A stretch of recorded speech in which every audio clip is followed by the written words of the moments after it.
इस कार्यक्रम के प्रायोजक हैं कृषि मंत्रालय, भारत सरकार।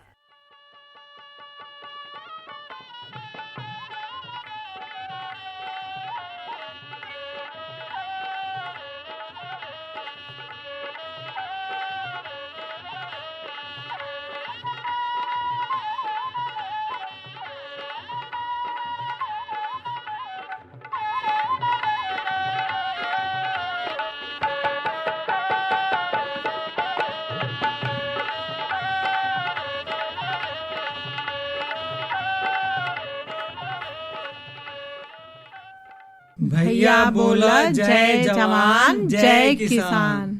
नखड़ू भैया, जलेबी भौजी, हम सब एक बार फिर से खेती किसानी का चर्चा करे बदे कार्यक्रम में जुट गल हई जा। और हमके तो ये बात गर्व के साथ कह सकीला कि कृषि क्षेत्र में देश के कुल सकल घरेलू उत्पाद में लगभग 14% योगदान बा। बिल्कुल। देखा, हम सब के कृषि क्षेत्र के शिखर तक पहुँचावे के बा। कृषि क्षेत्र में हम सब कितना अभी पीछे भाई, ये बात का पता समझला तब चल पावाला जब हमरे पास कोनो तुलनात्मक आंकड़ा हो या बेंचमार्क हो। देखा, वर्तमान में भारतीय किसान जो है प्रति हेक्टेयर भूमि पर 2.4 टन धान या चावल को उत्पादन करत हैं, जवन की वास्तविक क्षमता से अभी बहुत कम बा जी। देखा, दूसरी ओर अगर हम और देशन का अगर बात करें, जैसे चीन और ब्राजील बा, तो वहाँ के जवन प्रति हेक्टेयर उत्पादन बा 4.7 टन और 3.6 टन बा क्रमशः। उत्पादन हम लोग तो जरूर करत है कृषि क्षेत्र में जौन भी फसल लेवत है, लेकिन अभी भी उमें सुधार करे के काफी गुंजाइश बा। तो एकरे बारे में हम लोगन के सोचे के पड़ी। बिल्कुल बिल्कुल। और सबसे महत्वपूर्ण बात ई बा भैया कि हमरे कृषि क्षेत्र में तमाम खामियन के बावजूद भी देश के अर्थव्यवस्था बदे महत्वपूर्ण क्षेत्र बनल बा। बिल्कुल बिल्कुल। जहाँ तक सुधार का बात बा, हम सब भी किसान भाई लोग भी धीरे धीरे ही सही वैज्ञानिक खेती, जैविक खेती के अपनावत हवन। देखा, अभी कुछ दिन पहले ही माननीय प्रधानमंत्री नरेंद्र मोदी जी के आह्वान लैब टू लैंड बिल्कुल पर विकसित कृषि संकल्प अभियान चलावल गया है, जौने के तहत गांव-गांव में कृषि वैज्ञानिक, विशेषज्ञ और किसान के संवाद से खरीफ में किसान भाई लोग खेती में वैज्ञानिक विधि प्रयोग करत हवन। बिल्कुल जलेबी भौजी। और देखा, आषाढ़ का महीना चलत बा और धान का रोपाई का भी देखा सही समय बा। बिल्कुल। एकरे अलावा भी देखा ज्वार, बाजरा, मक्का, अरहर का बुआई का भी उपयुक्त समय बा। यानी देखल जाए तो किसान भाई लोगन के पास एक घड़ी का भी समय फुर्सत नहीं बा। बिल्कुल बिल्कुल बिल्कुल। और लेकिन यही सब के बीच किसान भाई लोगन का कोशिश बा कि जवन भी फसल खेत में बोवल जाए वो उन्नत प्रजाति के होवे, प्रामाणिक होवे और शोधित बीज ही बोवल जाए ताकि उत्पादन में वृद्धि मिले। बिल्कुल। और देखा, उत्पादन में वृद्धि का बात जब आप करत हैं तो फसल सुरक्षा का बात करब जरूरी हो जाला। और फसल सुरक्षा ऐसन जवन की जैविक हो। देखा भैया, जौन जैविक पद्धति बा कोनो नई पद्धति नहीं, बल्कि ये जो भारतीय प्राचीन और पारंपरिक पद्धति ही हो भैया। बिल्कुल सही कहलन आप। खेती का ई पद्धति फसल चक्र, फसल अवशेष, हरी खाद, कार्बनिक खाद, गोबर खाद पर आधारित बा, जेकरे प्रयोग से माटी का उर्वरा लंबे समय तक बनल रहेला और फसल में कोनो कीट, रोग, व्याधि प्रकोप भी नहीं होवेला। साथ ही पर्यावरण शुद्ध रहेला और हम सबका स्वास्थ्य भी ठीक रहेला। देखा, पौधा सुरक्षा बदे जैविक विधि जोन बात करल जाला हो। जैविक खेती में जोन कीट रोग और जोन शस्य क्रिया के द्वारा अधिक से अधिक ओकर निदान करल जाए, फसल चक्र के अपनावल जाए, गर्मी का गहरी जोताई के जोन कीट रोग बा उत्पन्न होते हैं उके नष्ट पहले ही से कर दहल जाए, सही समय पर निराई गुड़ाई होए, कीट भक्षी जोन पक्षी बा उनकरे बदे ठाव उनकर बना दिहल जाए ताकि वो वहाँ बैठे और जोन कीट बा उनके मतलब खा सका। बिल्कुल बिल्कुल, ये हमारे मित्र पक्षी होला ना। बिल्कुल, बिल्कुल। उतने भर नहीं, जैविक खेती में फसल सुरक्षा खातिर जौन कारगर उपाय बा उ देखा ई बा की गोमूत्र ह, नीम का प्रयोग है। अब जैसे गाय के गोमूत्र में 33 प्रकार के तत्व पायल जालन, जेकरे फलस्वरूप वनस्पति पर आवे वाला जौन कीट हवन, फफूंदी रोग ह, ओकर नियंत्रण करल जा सकेला। संगे संगे जैसन हम बतैली ना कि नीम का प्रयोग, त ई जान ल कि जौन कीटनाशक बा ओकर भी मतलब नीम के चाहे पत्ती रख द, चाहे नीमकौड़ी रख द, चाहे एके जरा के रख द, हाँ, जैसे एकर धुआं ही कर द। और ना ही तो जौन हम अनाज भंडारण करत हई ओहू में अगर नीम के पत्ती सुखा के रख दियल जाला तो ओमे लगे वाला जौन कीड़ा घुन होलन ऊपर नियंत्रण पावल जा सकेला। बिल्कुल जलेबी भौजी, आगे हम लोग बातचीत करल जी हो, लेकिन देखा आज कार्यक्रम में का हुई हो के बारे में चर्चा हो जाए। देखा जब आप तो पहले ही बता दिला कि धान के समय बा, तब धान के नर्सरी के सामयिक देखभाल और प्रबंधन ऐसे जुड़ल बातचीत खातिर अपन मुनई भैया पहुंच गईल हवन बीज गोदाम प्रभारी रॉबर्ट्सगंज में हमन सर्वेश कुमार सैनी जी उनके पास। तो हम कहा कि उन लोगन के बातचीत सुनल जाए, काहे कि बहुत समय से ही बातचीत सुने के मिलत बा। बिल्कुल बिल्कुल। लोग देखें हम लोगन खेती बाड़ी से जुड़ल है और खेती अगर हम लोगन करत है तो खरीफ में धान का जहाँ खेती करत है तो वहाँ धान का नर्सरी डाली ला हम लोगन तो तमाम तरह का समस्या धान के नर्सरी में आवल है।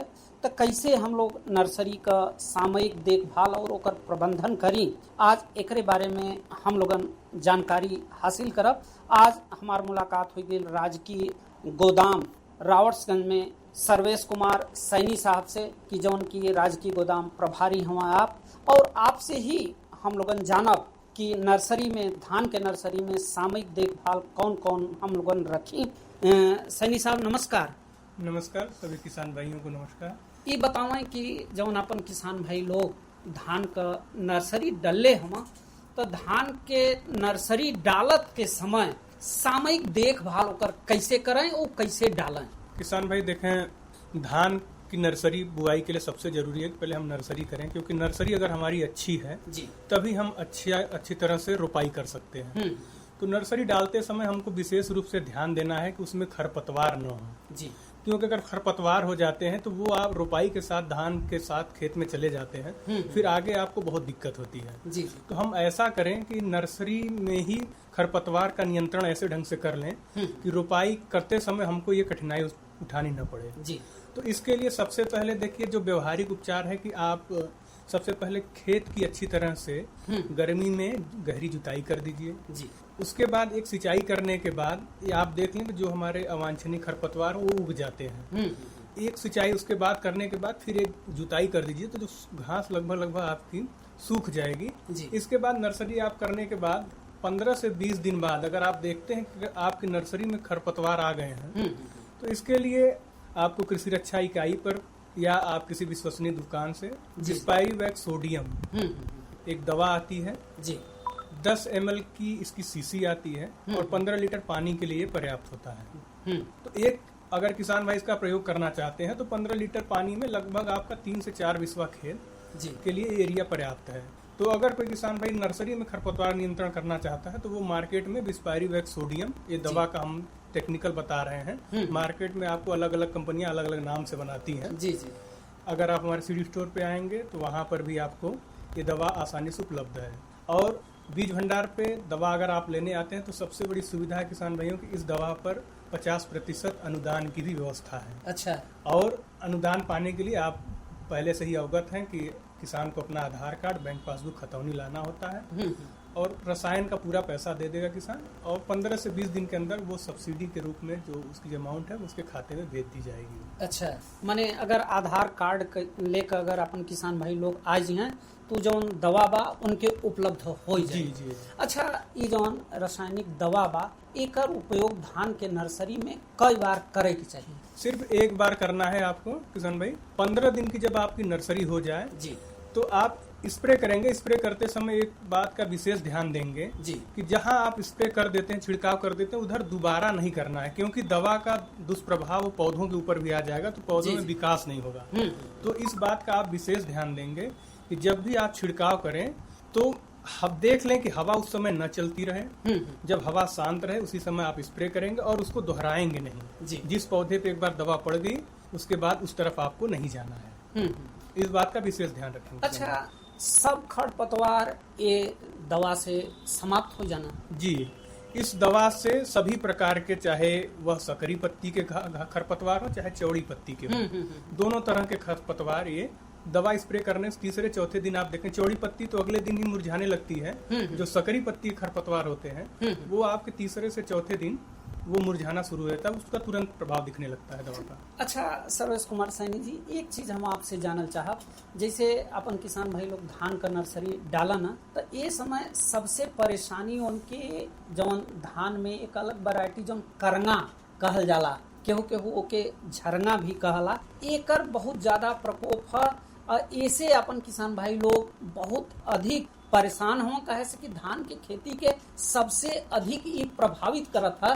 तो एकर नियंत्रण या प्रबंधन अपन किसान भाई लोग कैसे करें? नहीं, किसान भाई अगर किसी बीज में अगर आप देख रहे हैं किसी दूसरी प्रजाति का बीज, अगर जैसे कि आपने बताया कि काले रंग का जो एक धान की ही तरह है, अगर वो आ जाता है तो हमारी पैदावार को प्रभावित करता है। और अगर हम अनाज को ले भी जाते हैं मार्केट में तो व्यापारी या वो कहता है कि नहीं इसमें तो दूसरे तरह का धान लगा है, वो हम नहीं देते। इसके लिए देखिए, एक तो व्यवहारिक प्रबंधन में करना है कि जैसे आप जब धान की कटाई करते हैं उसी समय इसको काट के अलग कर लीजिए। और यहाँ आपने कहा कि नहीं नर्सरी डालते समय क्या करें, तो नर्सरी डालते समय आपको ध्यान ये देना है कि पहले आप मैनुअली हाथ से धान को पतला बिछा दीजिए और थोड़ा सा समय लगेगा, उसको हाथ से चुन लीजिए, निकाल के अलग कर दीजिए, क्योंकि वो उस बीज से अलग दिखता है। ये अगर आपका धान सफेद या पीले रंग का है तो वो काले रंग का रहता है, उसको आप हाथ से निकाल लीजिए। दूसरा उपचार ये कर सकते हैं कि आप धान को जब पानी में भिगोइए तो उसमें लगभग 250 ग्राम के आसपास नमक डाल दीजिए। नमक डाल के अगर आप भिगोते हैं तो देखेंगे कुछ जो हमारे इसका दाना थोड़ा हल्का होता है उससे, तो ये ऊपर की तरफ आ जाएगा और इसको छान कर फेंक दीजिएगा। और थोड़ा सा देखिए इसके लिए परिश्रम करना। अगर अगली बार अगर आप उस बीज का प्रयोग करना चाहते हैं तो आपको ध्यान बस यही रखना है कि खेत में जब धान पकने वाली स्थिति में हो तो इस तरह के जो अवांछनीय बीज है हमारे दूसरे तरह के, इनको आप उसी समय छांट के अलग करें। बिल्कुल, ये तरह से हम लोग नर्सरी का प्रबंधन कर सकीला। अच्छा, एक चीज जानल चाहब कि जब अपन किसान भाई लोग धान का नर्सरी डालत हुआ तो उर्वरक प्रबंधन कैसे करें? कैसे कि बड़ा जरूरी है उर्वरक प्रबंधन अपने खेत में। तो कौन कौन ऐसा उर्वरक बा जौने का प्रयोग धान के नर्सरी में अपन किसान भाई लोग कर सकते? किसान भाई देखिए, अगर आप नर्सरी कर रहे हैं तो नर्सरी में उर्वरक प्रबंधन बहुत जरूरी है, क्योंकि कहते हैं ना कि सुबीजम क्षेत्रे जयते, तो अच्छा बीज ही खेत में बोना चाहिए। तो उसके लिए क्या है कि हम अपनी मिट्टी को अधिक से अधिक खाद दें। खाद में खास तौर से हम गोबर की सड़ी खाद अगर 1/10वें भाग में हम नर्सरी करते हैं। अगर सब मान लीजिए अगर किसी किसान को 1 हेक्टेयर 4 बीघे खेत में नर्सरी डालना है तो लगभग 10 बीसवा खेत में उसको नर्सरी करना चाहिए। अगर 4 बीघे धान की वो रुपाई कर रहा है तो कम से कम उसको 10 बीसवा खेत में धान की नर्सरी करनी चाहिए। और नर्सरी की तैयारी करते समय सबसे पहले आपको करना क्या है कि अगर गोबर की सड़ी खाद ज्यादा नहीं 4 से 5 क्विंटल उस खेत में आप अच्छे से मिला दीजिए। इसके बाद रासायनिक खादों में बात करें तो आप डीएपी, अभी यूरिया आपको नहीं देना है, डीएपी मात्र 10 kg डीएपी उसमें डाल के अच्छे से मिला के आप नर्सरी बो दें, नर्सरी डाल दें। इसके लगभग 10 से 12 दिन बाद आप हल्का सा लगभग 3 से 4 किलो यूरिया का एक हल्का छिड़काव कर देते हैं। अगर आप नैनो यूरिया का प्रयोग करें तो उसका भी प्रयोग कर सकते हैं, बहुत अच्छा है। अगर आप दानेदार का प्रयोग करना चाहते हैं तो ज्यादा नहीं 2.5-3 किलो 4 किलो मैक्सिमम दानेदार यूरिया का आप एक छिड़काव कर देते हैं, ट्रैप ड्रेसिंग कर देते हैं, तो ये आपके नर्सरी के लिए बड़ा अच्छा हो जाता है। तो ये तरह से माने उर्वरक प्रबंधन नर्सरी में अपन किसान भाई लोग करी हैं तो निश्चित बा कि नर्सरी अच्छी हुई। अच्छा, चलत चलावत जौन अपन किसान भाई लोग हम वो अगर धान का रोपाई का तैयारी करत हुआ तो तैयारी में वो कौने विशेष बात का ध्यान रखें? किसान भाई देखिए, अगर धान की आप रोपाई की बात करें खेत तैयारी करते समय तो आपको विशेष अगर ध्यान देना है कि हम अच्छे से जो खेत की मिट्टी है उसको बढ़िया से पलट दें, ताकि किसी तरह का जो हमारे खरपतवार हैं, कोई पुराना बीज है, वो अच्छे से उसमें सड़ जाए जी। और मिट्टी की पलटाई करने के 3 से 4 दिन बाद जब खेत से हल्की हल्की सड़ने की बदबू आने लगे, उस समय अगर आप खेत तैयारी करके रोपाई करते हैं तो आपको कई चीजों का तत्काल लाभ मिल जाता है। एक तो जो हमारे अवशेष हैं वो सड़ के खाद के रूप में तब्दील हो जाते हैं जी। दूसरा एक जो आपने खरपतवार की बात किए हैं, खरपतवार का भी यही नियंत्रण हो जाता है जी। तो मैंने एक तरह से विशेष बात का ध्यान अपन किसान भाई लोग रखिए हैं तो निश्चित बा कि धान का पैदावार अच्छी मिली। चलत चलावत अपने किसान भाई लोगन के का संदेश देवल चाहिए? किसान भाई देखें, इस बार सभी लोग गर्मी से काफी पीड़ित थे जी। तो मेरा सभी से निवेदन है कि कम से कम एक फलदार वृक्ष अपने खेत पे या खेत की मेड़ पे, दरवाजे पे जरूर लगाएं, कोई भी एक पेड़। बिल्कुल। सर्वेश कुमार सैनी जी, आज आपसे मुलाकात भइल और इतना बढ़िया जानकारी का बात भइल, ऐसे जरूर अपन किसान भाई लोग लाभ उठाई हैं। एकरे बदे आपके बहुत बहुत धन्यवाद। हर जोखिम से निकल कर फसल आए, सुरक्षित हो जाए, फसल बीमा से हर किसान अब आत्मनिर्भर हो जाए। संकट के समय प्रधानमंत्री फसल बीमा योजना किसानों के लिए वरदान है। अब सूखा पड़े या बाढ़ आ जाए कोई डर नहीं, अब ओले पड़े या कीट पतंगे फसल खा जाए कोई फिक्र नहीं, क्योंकि हमने लिया है प्रधानमंत्री फसल बीमा। बुआई से फसल कटाई तक हर जोखिम का दावा, न्यूनतम प्रीमियम पर अधिकतम भुगतान का वादा। योजना से हर साल जुड़ रहे हैं 5 करोड़ से ज्यादा किसान। अब आपकी है बारी। नजदीकी कृषि कार्यालय, सहकारी समिति, बैंक शाखा, अधिकृत बीमा कंपनी या जन सेवा केंद्र में स्वेच्छा से करा सकते हैं पंजीकरण। फसल बीमा पोर्टल या फसल बीमा ऐप द्वारा भी कराया जा सकता है पंजीकरण। प्रधानमंत्री फसल बीमा योजना, आपकी फसलों का संपूर्ण सुरक्षा कवच। कृषि एवं किसान कल्याण मंत्रालय, भारत सरकार। अरे अरे अरे क्या कर रहा है? इधर इधर इधर हम बोल रहे हैं तेरे बीजू का। पुतला बोल रहा है? पक्षियों से तो हम खेत को बचा लेते हैं, पर इन घातक रसायनों से कैसे बचाएं? मतलब? देख बेटा, तू जो ये अंधाधुंध रसायन मिलाता है ना, मिट्टी की सेहत बिगड़ने लगी है और जब माटी ही कमजोर पड़ जाएगी तो उपज कैसे सेहतमंद होगी? अरे पहले ऐसा नहीं था, पूछना अपने बड़े बुजुर्गों से, कैसे फसल लहलहाती थी, शुद्धता झलकती थी। हाँ, माटी भी तंदुरुस्त और लोग भी। अरे पहली वाली बात कहाँ, पर अब तो सभी डाले हैं। सब नहीं, आज भी लाखों जागरूक किसान परंपरागत विधि से फसल उगा रहे हैं, खर्चा कम और उपज की कीमत भी बेहतर पा रहे हैं। सच है? रे बेटे एक्सपीरियंस से बता रहे हैं, धूप में बाल सफेद नहीं किए हैं। हाँ। ठीक है भाई, मैं भी आज से जैविक खेती शुरू करूंगा। माटी से प्रेम की परंपरा है, परंपरागत खेती। जलेबी भौजी। हाँ नखड़ू भैया। देखा, धान की नर्सरी के सामयिक देखभाल और प्रबंधन विषय पर सर्वेश कुमार सैनी जो बीज गोदाम प्रभारी है ना रापटगंज का, उनसे मुनई भैया के बात कही सुनल गई बड़ी समसामयिक रहल जानकारी। बिल्कुल बिल्कुल। और देखा, हम देखा थी तोरे हाथे में एक पाती है, और पाती देखा बाजार भाव है, मोर भैया भेजले हैं रापटगंज से। अब बाँच तनी देखा, सब्जी मंडी का आज जो बाजार भाव रहा है रापटगंज का, आलू सफेद जो रहा है 1500 से 1600 रुपया प्रति कुंतल। हाँ। कुंतल में भाई। हाँ, रापटगंज मंडी के भाव जौन बा वो हमेशा कुंतल में देवेलन। ललकी आलू जो है 1700 से 1800 रुपया प्रति कुंतल रहल। टमाटर 3500 से 4000 रुपया। बैगन जो गोलका रहल है 2000 से 2500 रुपया और लंबा वाला 1800 से 2000 रुपया प्रति कुंतल। परवल 4000 से 5000, लौकी 1000 से 1200, कोहड़ा 800 से 1000 रुपया, बूढ़ा 2500 से 2800 रुपया प्रति कुंतल। फूल गोभी जौन रहा है देखा सैकड़ा में बा 3000 से 3200 रुपया सैकड़ा। पत्ता गोभी भी सैकड़ा में रहल 1200 से 1500 रुपया सैकड़ा। भिंडी जौन रहल 1500 से 2000 रुपया प्रति कुंतल। नेनुआ 2500 से 2800 रुपया। चौराई 1200 से 1500 रुपया। पालक साग 2500 से 3000 रुपया प्रति कुंतल। लहसुन जौन रहल है 7000 से 8000 रुपया। प्याज 1200 से 1500 रुपया। अदरक 4000 से 5000 रुपया प्रति कुंतल। हरी मिर्च 3500 से 3800 रुपया प्रति कुंतल।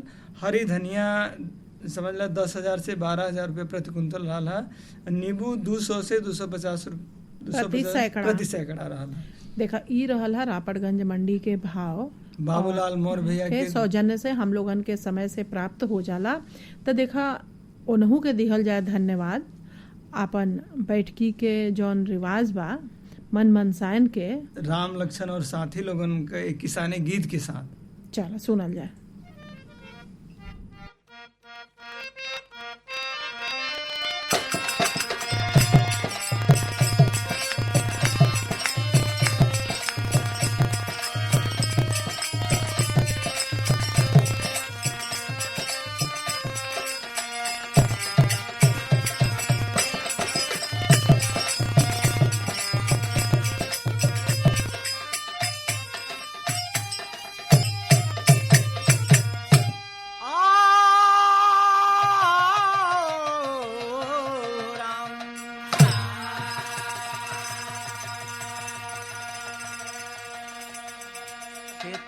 किसनिया त जान पिया दुनिया के, खेती किसनिया त जान पिया दुनिया के।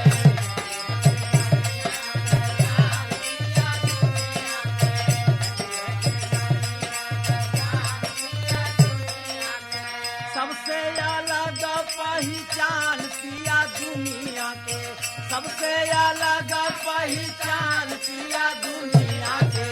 खेती किसानिया के जान पिया दुनिया के।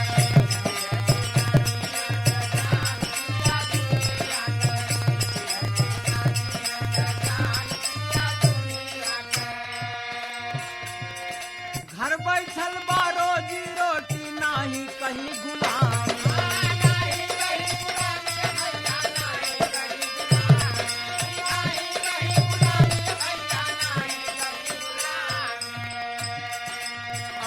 खैबा चार खियबा ठोकी लोग सलामी।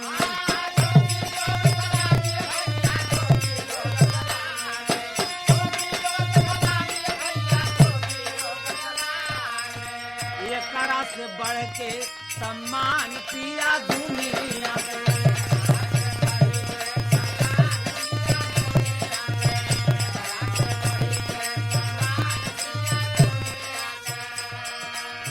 सबसे अलग पहचान पिया दुनिया के, सबसे अलग पहचान पिया दुनिया के। सबसे अलग पहचान पिया दुनिया के।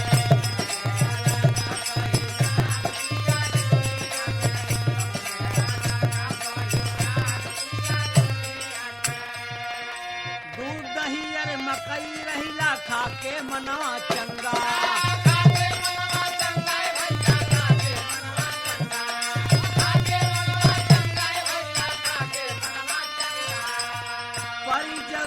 सरहद देखबा ले ही जिधर का पंजा।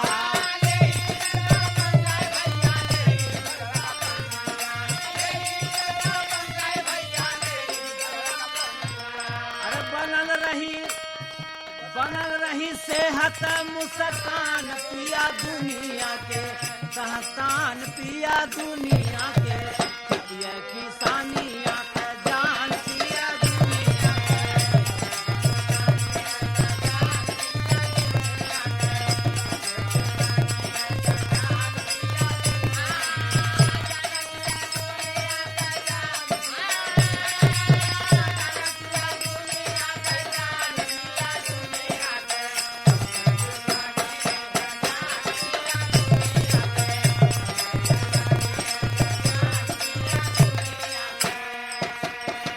माथे जे करे पगड़ी सोही हाथे जे करे फरसा।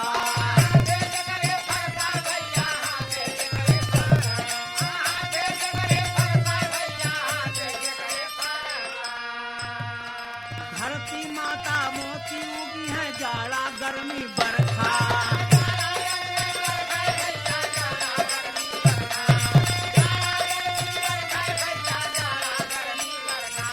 अरे मिलल बा विधाता से वरदान पिया दुनिया के, दुनिया के।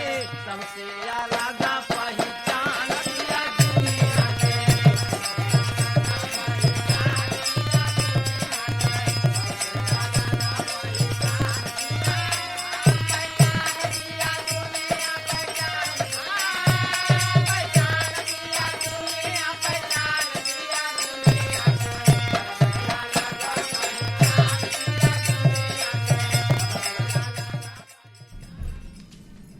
जलेबी भौजी। हाँ नखड़ू भैया। देखा राम लक्ष्मण और साथी लोगन का गावल किसाने गीत रहल है, सबसे अलग पहचान किया दुनिया में। बिल्कुल मतलब बिल्कुल। किसान ही हैं जो उनकी अपने कर्तव्य से अपने कर्म से देश के आगे बढ़ावत हैं। बिल्कुल सही बात कहला।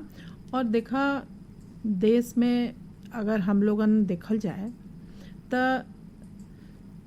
देखा बिल्कुल सही बात आप कहते हैं। मौसम का जौन बा इस समय आज का मौसम जौन रहल है, देखा 31 डिग्री सेल्सियस अधिकतम रहल है और 26 डिग्री सेल्सियस न्यूनतम। काल्हि का भी यह तापमान हुए के संभावना बा। और देखा जब मौसम का बात होता है तो देखा अपने वातावरण में जौन हरियाली बा कितना सुखदायक रहला। और ये हरियाली तब संभव बा जलेबी भौजी जब बारिश का पानी भरपूर बरसा है। बिल्कुल। और ये घड़ी अगर सोचा कि पानी न बरसा है तो का खेती बाड़ी हो पाई? बिल्कुल बिल्कुल नहीं भैया। हम अपने देश के संदर्भ में अगर बात करिए तो हमारे देश में विश्व का समझा 16% आबादी निवास करेला। बिल्कुल। जबकि हमारे पास विश्व का 2% भूमि और 4% पानी का स्रोत बा। कहे का मतलब ये कि हमारे देश में 83% पानी का उपयोग जौन बा वो कृषि बदे होला, खेती बदे होला। और एक आंकड़ा के अनुसार कृषि विभाग के ये जानकारी मिलल कि 1 किलो धान पैदा करे बदे 2000 से 3000 लीटर पानी के जरूरत होला। यही तरह से गेहूं पैदा करे बदे समझा 1 किलो अगर गेहूं पैदा होत बा तो समझा ऊपर 800 से 1000 लीटर पानी के खर्च होत बा। कुल मिला के कहे का मतलब आपका यह है कि पानी के संकट से बचे बदे हम सबके वर्षा का जल का जो संचयन करे के पड़ी और टपक सिंचाई के विधि अपनावे के पड़ी। जहाँ बूंद गिरे वहीं समेट लेवल जाए। यही तर्ज पर खेत का पानी खेत में, गांव का पानी गांव में रोके का प्रयास करे को हुई, मिलजुल के प्रयास करे हुई, तबे जल का संचयन हो पाई। और हर ग्रामीण के अब नैतिक दायित्व आगे बढ़े के पड़ी। बिल्कुल बिल्कुल। और बिल्कुल सही समय से हम लोगों ने पर ध्यान देते ही जा।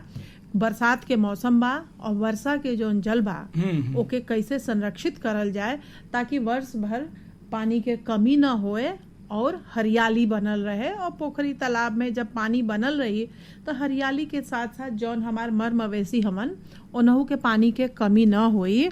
और देखा जब भी हम लोग बैठकी में बैठल जाला ना तो हम लोगन कोनो महत्वपूर्ण विषय पर आपन बात कही करी ल जा तो अगले कार्यक्रम में जौन हम लोगन के बात कही का विषय होए वाला बा वही है कि हरा चारा उत्पादन विषय पर महिला किसान सोना देवी से बातचीत हुई।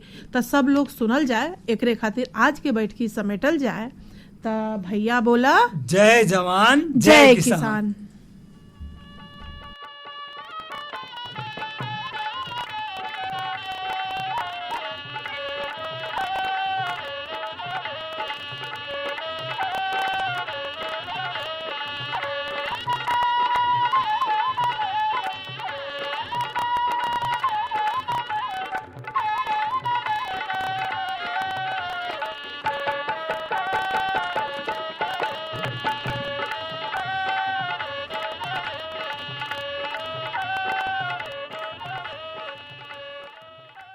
इस कार्यक्रम के प्रायोजक थे कृषि मंत्रालय भारत सरकार।